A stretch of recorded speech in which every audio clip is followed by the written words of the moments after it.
What's up, everyone? Welcome back to another episode of P. Ricky Fishing. Today we're going to bring you a rod review, right? So we are going to go diving into one of my favorite crankbait rods. I have here the St. Croix Legend Glass casting rod. This one I have in particular is a 6'10" medium moderate. Love it for square bill, small DT, stuff like that. But we are going to go in the nitty gritty. So St. Croix makes about 7 different varieties of these Legend Glass casters. And we're going to go into the nitty gritty on what kind of baits I would like to throw on these rods. And then we're going to go into science. So as some of you know, I'm an engineer by day, so that's my day job. And I study materials engineering. So this kind of stuff is right up my alley, right? Let's learn more about this fiberglass. Let's learn more about what's the advantage of this over a typical graphite rod. So we're going to get into the nitty gritty and let's enjoy. Hit this up with Legend Glass. So as I mentioned, there are 7 different varieties of these Legend Glass casting rods. I'm going to kind of break them up into 4 tiers. They all kind of fit together this way best. So we'll start off with the 2 medium moderates. So these 2 are both around 7 foot. The shorter one I'd probably use more for target specific, whether I'm throwing at docks, throwing at specific targets. And it's going to be more of a DT, 6, DT4, square bill, maybe some chatterbait, swim jig stuff, lighter stuff most likely. And the longer one, more so for if I'm fishing a flat or that, I'd probably like to have the little extra length and get it out there. But same type of baits there too. So square bill, smaller DT, or a chatterbait. And then we beef it up to a medium heavy moderate, so very similar as far as around 7 foot. Same type of deal. They have a little shorter than 7 foot and then a little longer. It's going to be just a little bit heavier baits, so I might up my DT6 to a mid-range DT or a 5XD, 6XD, something like that. This is something I might be able to throw around cover or water willow, anything like that with a swim jig, say, or swimming a jig for that matter, if there's not too much grass, vegetation, that kind of stuff.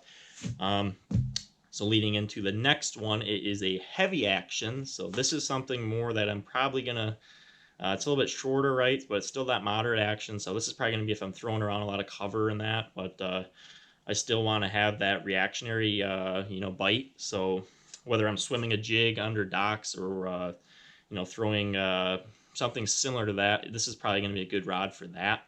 And then our last 2, they kind of are, right, they're super long, close to 8 foot. One's over 8 foot, well over.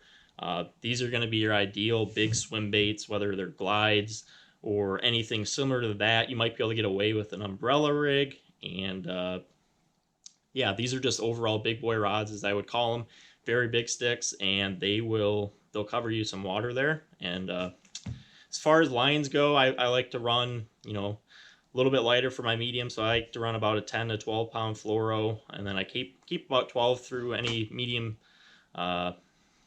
heavies, and then if I get the heavy, I'll probably beef up a little bit, right, and that kind of stuff. But that's kind of my breakdown. That's our 7 different varieties with the Legend Glass. So now let's get into the nitty gritty. Let's talk about the techs of the Legend Glass.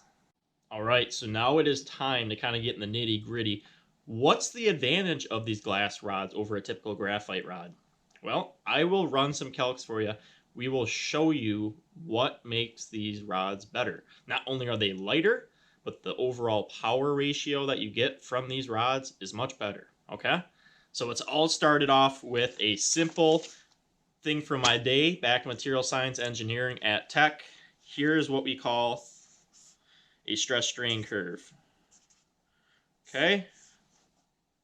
So if you look, right, think about it as terms of the rod.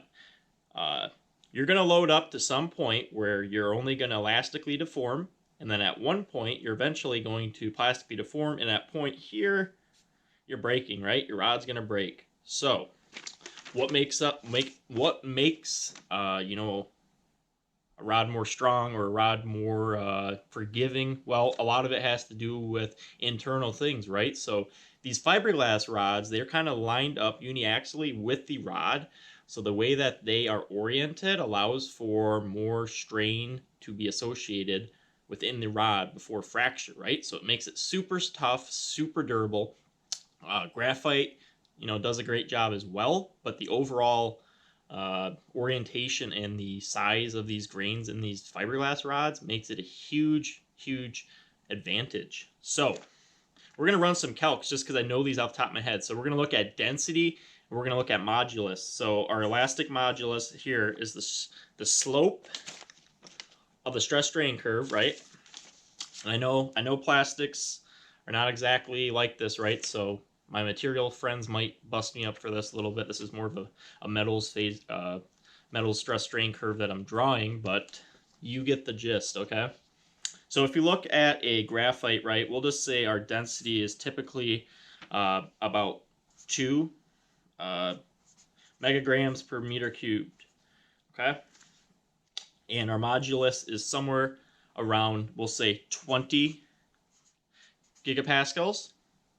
All right, so that is for our graphite. Okay. So we go from the graphite up to the fiberglass. So the S glass, S standing for strength. There's different types of glasses. There's E glass, which is more so for like electrical types of materials and things. But if we go to the density for the fiberglass here, it's going to be about, we'll say 2.5 mgs per m cubed. And our modulus is going to jump all the way up to about 90. Okay, so you can already see if we just do a quick ratio. So here's our fiberglass, or S glass of these rods. That guy's going to be, what's our ratio here? 36 to 1. And here we're going to have about 10 to 1, right? What are we getting out of this, right? So if you look here, that's hard data there. We are getting about 3.5 more times power to mass ratio. So not only are we getting a stronger rod, but it's a heck of a lot lighter. So honestly, there is no reason not to go to a fiberglass. These St. Croix Legend Glass casting rods are unbelievable. Please go get you some. And I know that it's tough now to get rods because there's not a lot of places in stock, but please consider these rods. They are the best rods on earth for a reason, and I'm always going to be a St. Croix guy forever and ever. But thank you for joining today. We will come back at you soon. We have some more videos coming this week, and we will keep you in the loop. So stay tuned for more. Please go hit that subscribe button if you have not already. P. Ricky Fishing. I appreciate everyone's love and support. We are just getting this channel going still. And have a great day, and we'll see you soon.